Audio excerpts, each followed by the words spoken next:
And welcome to Sport This Morning. I'm Cecilia Amogbe. It's great to have you join us again. I'm Tayo Salam. Okay. This is what the show looks like today. We're starting off with the Nigerian Professional Football League. This one has been on the horizon for a while now. Now former coach of Kwara United. Right, that's what we call him now. Former coach John Obu has left Kwara United. Cecilia, we saw this one coming from a mile away. Yeah, we saw it coming, and of course, he says it was, mutual. I mean, he went there and tendered his resignation. Rather, he resigns, Bottom line is, he's left. He's no longer the coach of Kwara United. We will talk more about that later on the show. Yeah, staying with football, talking about champions-elect. Yeah, I mean, two more wins and they are champions. So April 7th, should Manchester City beat Manchester United, they will be crowned champions. Wow. But then they need to beat Everton March the 31st. Right. I mean, 2 wins and they will be champions of the English Premier League. Also on the show, this time we're talking tennis at the BNP Paribas Open. And the comeback is over. Serena Williams' comeback to the WTA Tour was ended by, guess who? Her older sister, Venus.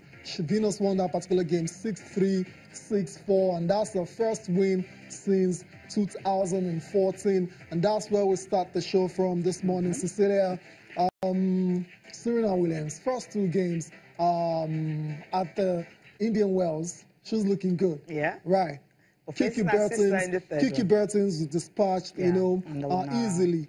Then comes her sister, Venus. Right, the rivalry is well documented, and we all know 29 Serena. times. Right? Okay, continue. Carry on. No, 29 times in total. Who's won? Serena, of course, have the upper edge, but the 17-12. Exactly. So we know who has the edge. Series, but right now you have 17-13. Right. So it's getting closer. And meanwhile, at Indian Wells, this is the first time they're actually meeting together at Indian Wells. Because the last time they were supposed to have met was like 17 years ago. What happened in that one when they were supposed to meet in the semi-finals, where Venus had injury, knee problem, so she pulled out, and Serena went ahead to the final to play Kim Clijsters. During the final, she was being booed, and words were said, and so they decided to have this 14-year boycott of Indian Wells. But right now, I mean, the 2 sisters for the very first time playing in front of that crowd, a different one this time around because it's been a long time.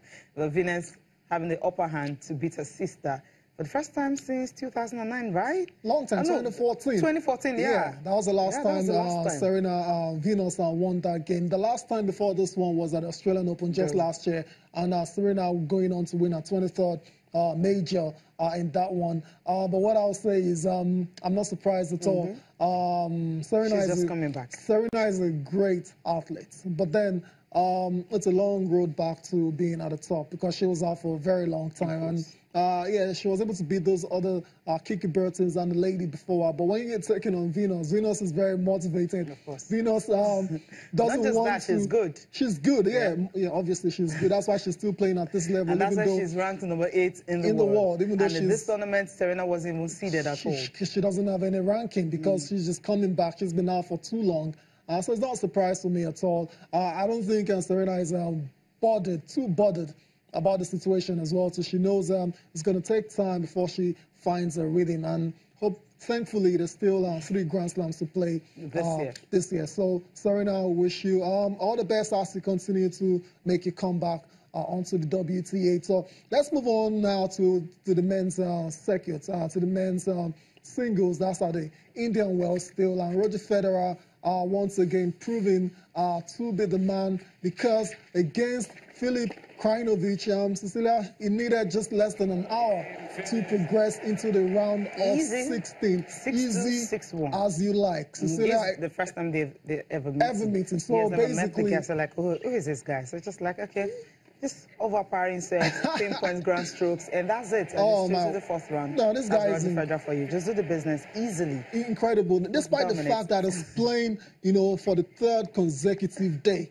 Because of that rain delay in his first match. It's incredible. No sign at all. No signs. And at 36, you think, okay, physically, you start to feel it. But when you're this good, I guess physicality is just on the back burner. It is. And Federer, once again, just destroying Filip Krajinovic, just blessing him since they never met before, right? So Krajinovic is at the taste of Federer's blessing on the tennis court. 6, Cecilia, that one ended 6-2, 6-1. Easy. Next for him is Jeremy Shardy. That's the next guy he's going to be facing. But then that's no match for him. That's why everyone is actually saying that his favorite for this. No Andy Murray, no Stan Wawrinka, Kei Nishikori, Rafael Nadal, Novak Djokovic. They're all out. So he's going to win a 6th Indian Wells here. That's what it's looking like. I mean, everything points to that. Except a major. Except a major. One Martin Batlle is still around. Okay. Right, perhaps. That seems to be the only one. Perhaps. And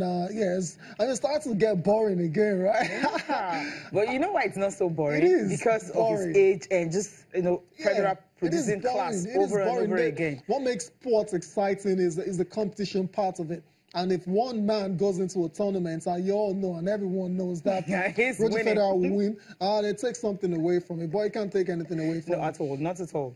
From Roger Federer, just proving continues to add to his legacy. Roger Federer, champion in waiting at the BNP Paribas Open in Indian Wells.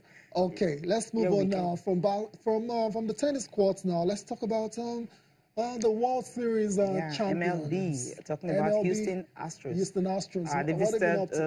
They visited the White House, hosted by Donald Trump. You know what's been going on in the U.S. concerning some basketball players and all that. Right. They don't want to visit. But then these guys, yes, really had to have that presidential handshake and also take selfie and all the things they need with the U.S. president, talking about Donald Trump. He honored them for their first World Series win. And this time around, I mean, he says it was really remarkable because of what happened at Houston, Texas, right, because of that hurricane and all exactly. that. So it's, I mean, the way it all happened, Game 7, they had to clinch the title for the very first time. And trust Donald Trump somehow just have a way, of kind of, giving them.